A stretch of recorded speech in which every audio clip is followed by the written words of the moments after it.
A surprising number of homeowners haven't refinanced their home despite record low mortgage rates in recent months. So why do people put off this potentially money-saving move? Roxanne Miller of Western State Bank is back to discuss some myths and misperceptions about refinancing. Welcome back. Thank you. So some people may think that they simply won't save enough money by refinancing. What do you tell people when you hear that?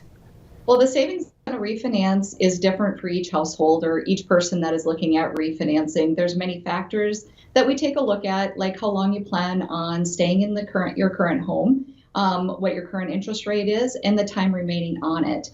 And also, do you have more than one mortgage? So then we take those items into consideration to calculate what the cost is, or the time to recoup those costs for refinancing would be. Okay, so many people do think that your rates need to drop by a full % to make refinancing worthwhile. That's not always the case, is it? No, it's not. There's many times that you don't have to drop it a full percentage point at all to make it worthwhile to refinance. Again, we want to take factors into consideration: how long you plan on staying in that property, what your current rate is, and what the time it would take to recoup those costs. I have just worked with a client that didn't think it was going to be worth their time refinancing because their first mortgage was only dropping by 0.5%. But they also had a second mortgage that they were paying interest only on, but that mortgage would have dropped 1.5%. They also wanted to put some new windows throughout their home, do some other home improvements. So after we took everything into consideration, it actually ended up saving them about $500 a month. We did extend the term about 5 years, but even after doing that, it ended up saving them thousands of dollars on that mortgage refinance. Okay, yeah, we always want to save a little. And that brings this to mind. So some people will say that they can't afford the closing costs and fees. Do you run into that perception very often? Absolutely, we do. Depending on what their equity is on their current home, we can always take a look at wrapping in their closing costs and their prepaids, which their prepaids are the cost to establish and set up their new escrow account. But if they don't want to pay those in or don't want to wrap those into their mortgage, they can pay those outside of closing as well. But we definitely do wrap a lot of those costs into the new mortgage. Mm-hmm. Yeah. So, okay, let's talk paperwork. A little bit of a hassle, maybe, people have thought. So when they're refinancing, there's obviously some paperwork. It might not be as much work as someone might think, though. Correct?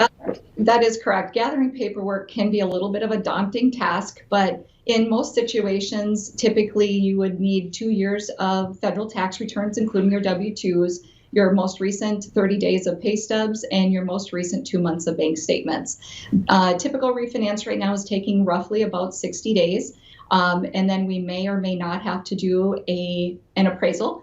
And then also we have to update that abstract. So that all contributes to the timing. But there's a lot of work that your mortgage banker will do behind the scenes. But it should be a pretty painless process for you as a client. Okay, that's good to hear.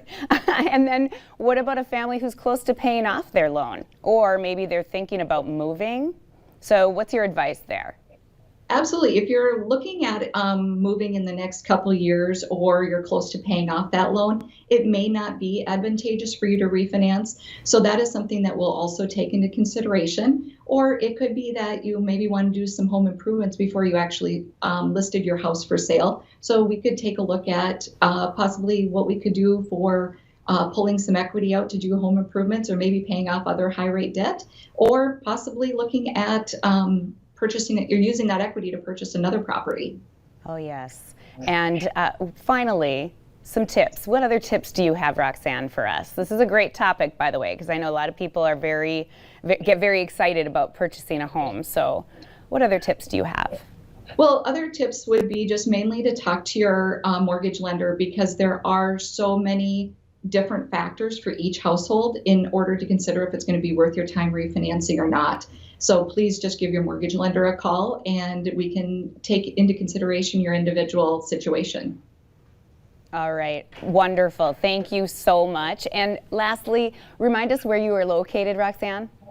Well, in Fargo, we're located near Target off of 13th Avenue. And in West Fargo, we're at the corner of 13th Avenue East and 9th Street in the Pioneer Plaza. Or you can simply give us a call at 701 888-277-5003.